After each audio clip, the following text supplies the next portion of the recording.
Hello बच्चों, welcome to the class. आज की क्लास में हम लोग कल की क्लास में जो जहाँ ख़त्म किया था हम वहाँ से कंटिन्यू कर रहे हैं। कल हमने ग्रेटर देन, लेस देन और इक्वल टू देखा था। आज हम आगे चलते हैं। आज हम लोग स्टार्ट करते हैं हमारे नेक्स्ट टॉपिक से, वो है बिल्डिंग नंबर्स। क्या है? Building numbers. ठीक है, क्या है इसमें हम कुछ एक्सपेंडेड फॉर्म देखेंगे जो हम पहले भी बात कर चुके हैं, है ना। पहले भी हमने इसके बारे में, एक्सपेंडेड फॉर्म्स के बारे में इस चैप्टर में बात करी है। ठीक है, तो हम थोड़ा सा और आज देख लेंगे क्या है क्या नहीं है। जिसको भूल गए हो उनको एक और बार याद दिला दूंगा मैं, एक्सपेंडेड फॉर्म क्या होता है। ठीक है, तो चलो क्या है, क्या लिखा है, बुक पढ़ते हैं। Suppose we have 4 digits. क्या है? 2895। We are asked to make different 4 digit numbers from these digits such that we do not repeat any of the digits in those numbers. क्या कह रखा है? हमें 4 डिजिट दे रखे हैं, 4 डिजिट्स दे रखे हैं। कौन कौन से हैं? 2, 8, 9 और 5। ठीक है, 2, 8, 9 और 5। अब हमें इससे अलग अलग, ये 4 डिजिट है तो हम इसके कॉम्बिनेशन से नंबर्स तो बना ही सकते हैं ना। हमने पहले ही स्टार्टिंग में ये पढ़ा था कि 0 से लेके 9 तक जो सारे नंबर के कॉम्बिनेशन से हम मैथ्स में सारे नंबर बनाते हैं। तो उसी तरह से हमें 4 नंबर दे रखे हैं, इन 4 नंबर के कॉम्बिनेशन से हमें सारे नंबर बनाने। ठीक है, तो चलो बनाते हैं। कौन से नंबर बनाने, हम ये देखते हैं। To form the greatest 4 digit number using 2895। सबसे पहले तो हमें क्या बनाना है? Greatest 4 digit number. इन 4 नंबर को लेके ग्रेटेस्ट 4 डिजिट नंबर बनाना है। तो उस ग्रेटेस्ट 4 डिजिट नंबर को बनाने के लिए हमें क्या करना पड़ेगा? सबसे पहले इन नंबर को डिसेंडिंग फॉर्म में रखना पड़ेगा। कैसे फॉर्म में? डिसेंडिंग। डिसेंडिंग का मतलब बड़े से छोटा, सबसे बड़ा नंबर और फिर सबसे छोटा नंबर, मतलब ऐसे डिसेंडिंग फॉर्म में। तो ये देखो, 2895 में से सबसे बड़ा नंबर क्या? 9 है। उसके बाद में सबसे बड़ा नंबर क्या? 8 है। उसके बाद में सबसे बड़ा नंबर क्या? 5 है। उसके बाद में सबसे बड़ा नंबर क्या? 2 है। ये तो मेरी डिसेंडिंग फॉर्म हो गई। अब ये देखो, डिसेंडिंग फॉर्म से मैं अगर नंबर बनाऊं 9852, तो ये जो नंबर बनेगा ये क्या होगा? ये मेरा सबसे ग्रेटेस्ट नंबर होगा। ठीक है, और जब में से सबसे, तो यहां पे भी वही लिखा है, we arrange the given digits in descending order, thus 9852 is the greatest 4 digit number. तो हमारे को भी वो आया, समझ आया। जब ग्रेटेस्ट 4 डिजिट नंबर पूछा हो तब हमें किसमें? डिसेंडिंग ऑर्डर में जमाना है नंबर को, और जो उससे जो सीक्वेंस जो नंबर बनेगा, जैसे 9852 जमाया मैंने सीक्वेंस, इससे नंबर क्या बना? 9852, चारों डिजिट को साथ में किया, तो इससे जो नंबर बना वो मेरा ग्रेटेस्ट डिजिट नंबर है। ठीक है, अब है to form the smallest 4 digit number using 2895। to form the smallest 4 digit number, अब हमें smallest 4 digit number बनाना है इससे। अब smallest 4 digit number बनाने के लिए हम क्या करेंगे? ठीक है, largest तो बना दिया, smallest बनाने के लिए हम क्या करेंगे? हम लोग करेंगे ascending order में इसको जमा। किसमें? ascending order में। ठीक है, सॉरी, ascending order आपको पता है ना क्या होता है? असेंडिंग ऑर्डर मतलब बड़े से छोटे से बड़ा। असेंडिंग ऑर्डर मतलब छोटे से बड़ा, मतलब सबसे छोटा पहला नंबर आएगा और सबसे बड़ा नंबर सबसे लास्ट में आएगा। तो इसमें सबसे छोटा नंबर क्या है? 2। उससे छोटा नंबर क्या है? 5। उससे छोटा नंबर क्या है? 8 और फिर 9। मतलब सबसे छोटा नंबर 2, फिर 5, फिर 8 और फिर 9। अब इन नंबर से अगर हमने नंबर बनाया तो ये क्या बनेगा? ये सबसे स्मॉलेस्ट नंबर बनेगा। अब मैं ना आपको एक क्वेश्चन देता हूँ, ये ट्रिकी क्वेश्चन है थोड़ा। मैं चाहता हूँ कि इसका आंसर आप लोग सब लोग दो मेरे को। मैं आपको 4 डिजिट्स देता हूँ, मुझे उससे 4 डिजिट से ना सबसे ग्रेटेस्ट और सबसे स्मॉलेस्ट नंबर बना के दिखाना। ठीक है, वो 4 डिजिट मैं यहाँ लिख रहा हूँ, 8, 4, 0 और 2। ठीक है, मेरे को सबसे लार्जेस्ट मतलब ग्रेटेस्ट और स्मॉलेस्ट 4 डिजिट नंबर चाहिए। ठीक है, ये आपके लिए होमवर्क है, ये आपको करना ही है। सारे बच्चों को, जो जो ये वीडियोस देख रहे हैं उन सबको ये करना है। ठीक है, आपको पता है लार्जेस्ट करने के लिए क्या करना है कि असेंडिंग ऑर्डर में जमाओ, सीक्वेंस जमाओ, स्मॉलेस्ट नंबर में। अब मैं आपको एक हिंट देता हूं, जब आप स्मॉलेस्ट नंबर बनाओगे ना तब कुछ आपको असेंडिंग ऑर्डर में तो जमा दोगे। जैसे असेंडिंग ऑर्डर में जमाओगे तो क्या कर दोगे? 0, 2, 4, 8। लेकिन आपको यहाँ कुछ चेंज करना पड़ेगा।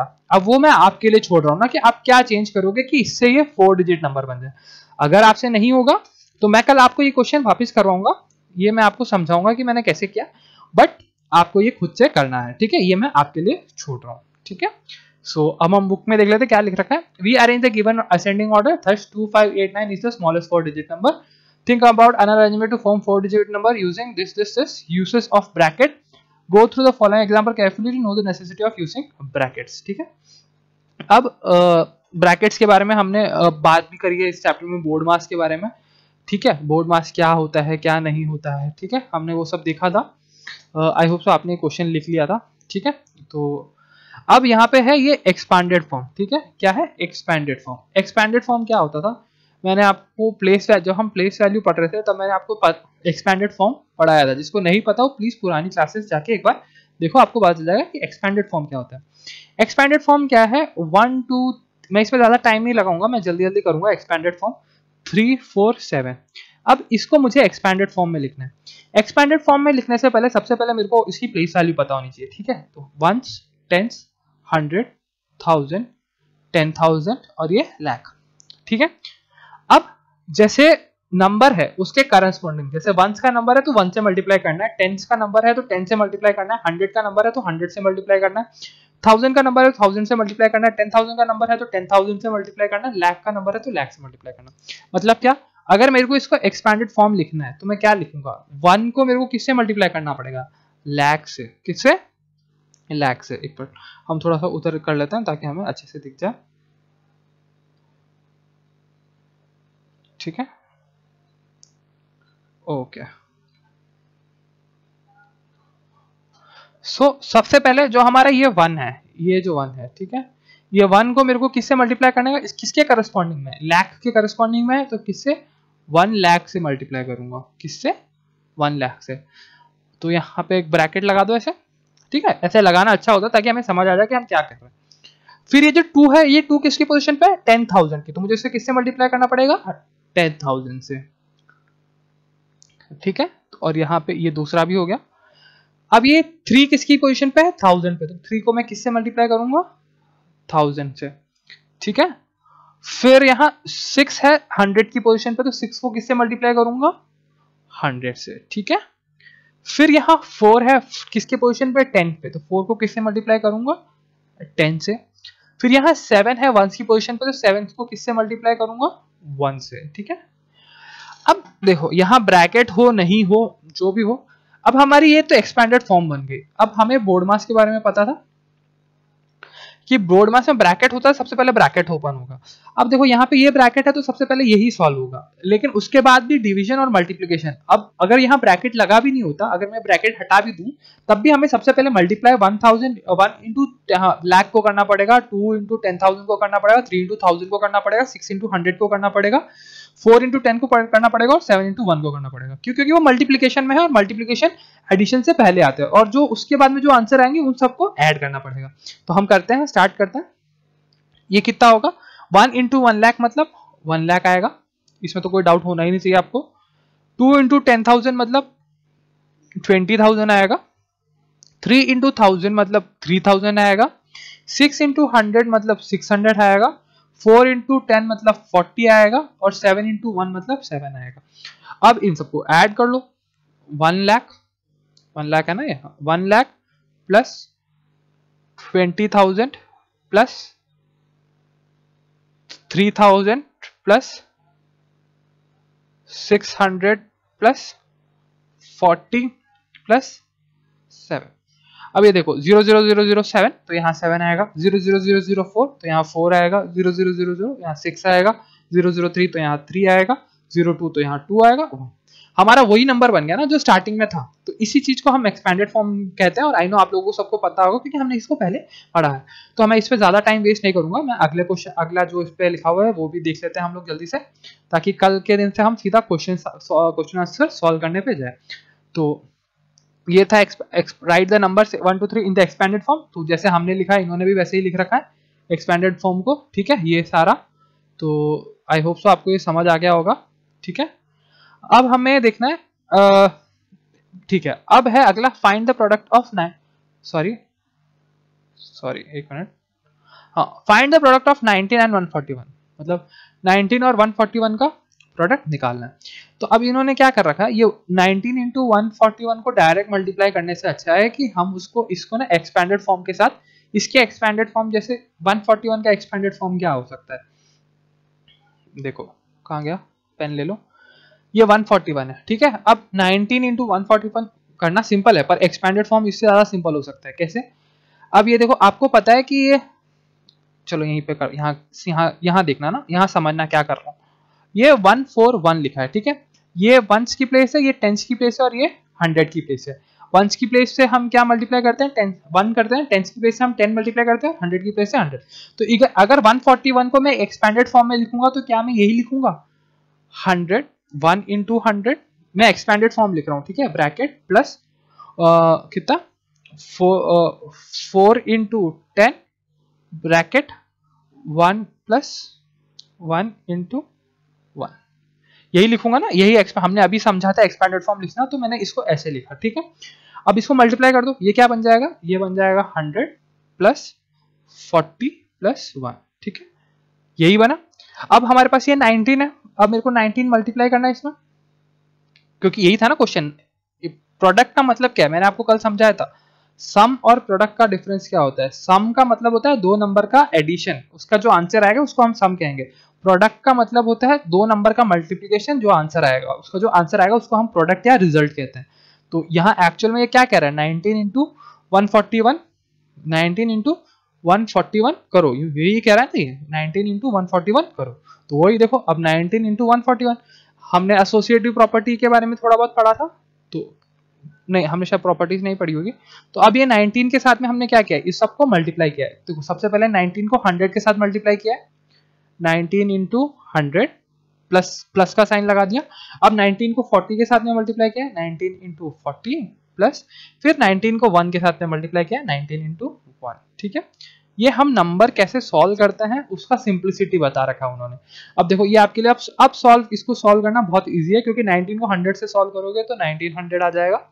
19 को 40 से तो नहीं, 4 से मल्टीप्लाई कर लो तो 776 आएगा, और प्लस एक जीरो, ये पीछे वाला जीरो लगा होता है, 760 हो जाएगा, और 19 को 1 से तो 19 आ जाएगा, और लास्ट में हमें इसे ऐड करना है, तो हमारे पास आंसर क्या आ जाएगा, 2679। ये आप आराम से कर लेना, ठीक है।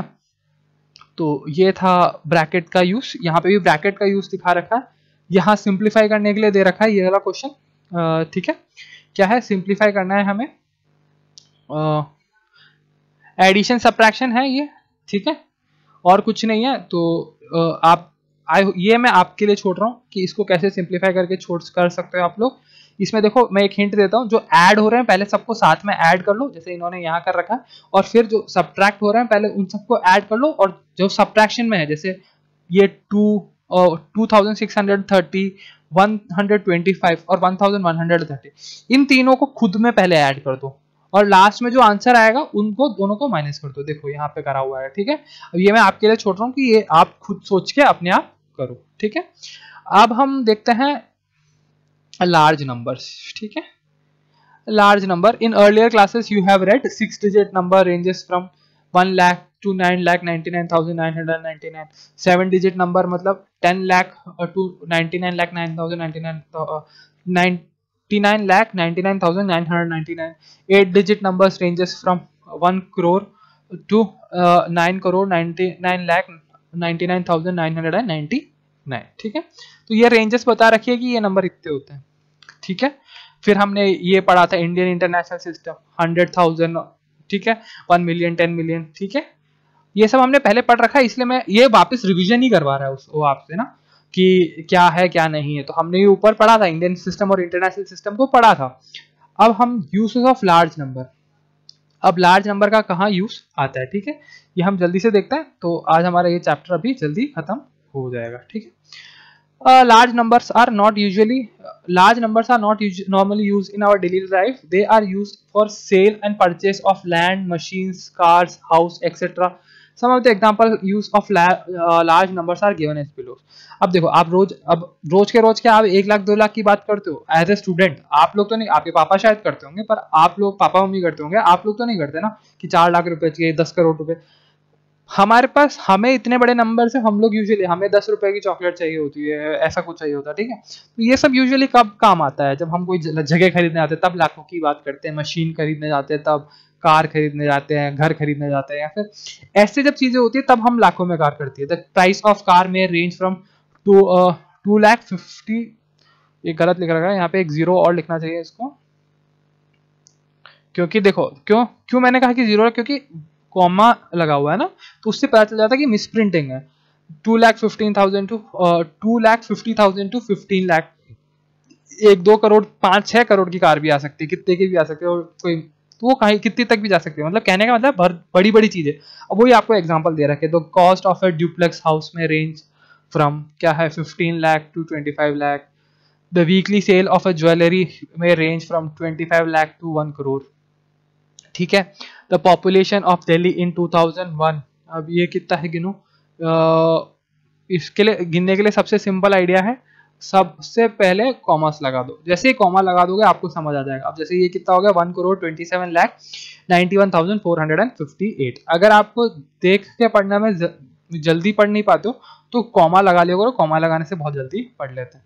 The monthly collection of fees in a school में range from 8 lakh rupees to 15 lakh rupees, अगर बच्चे टाइम पे फीस दे तो ना, अपने तो फीस देते नहीं है ना, तो अगर टाइम पे फीस दे तो 8 लाख टू 15 लाख रुपीज हो जाता है, ऐसा कह रहे हैं बुक वाले, कह रहे हैं, अपन को नहीं पता। अब है अप्रोक्सीमेशन ऑफ लार्ज नंबर, कि अब जो हमने अप्रोक्सीमेशन छोटे छोटे नंबर के लिए पढ़ा था, वैसे लार्ज नंबर के लिए भी है। You have read that population of Delhi in 2001 was 1,27,091, 1,27,91,458. If you have to quote to the population to one of your friend, मतलब आपको अगर किसी को कहना होगा तो आप क्या इतना बोलोगे क्या, 1,27,91,091, आप सीधा कहोगे 1,30,00,000, approximate 1,30,00,000, and it will give him an fairly good idea about population, उससे ऑलमोस्ट उसको पता चल जाएगा, ठीक है बच्चों।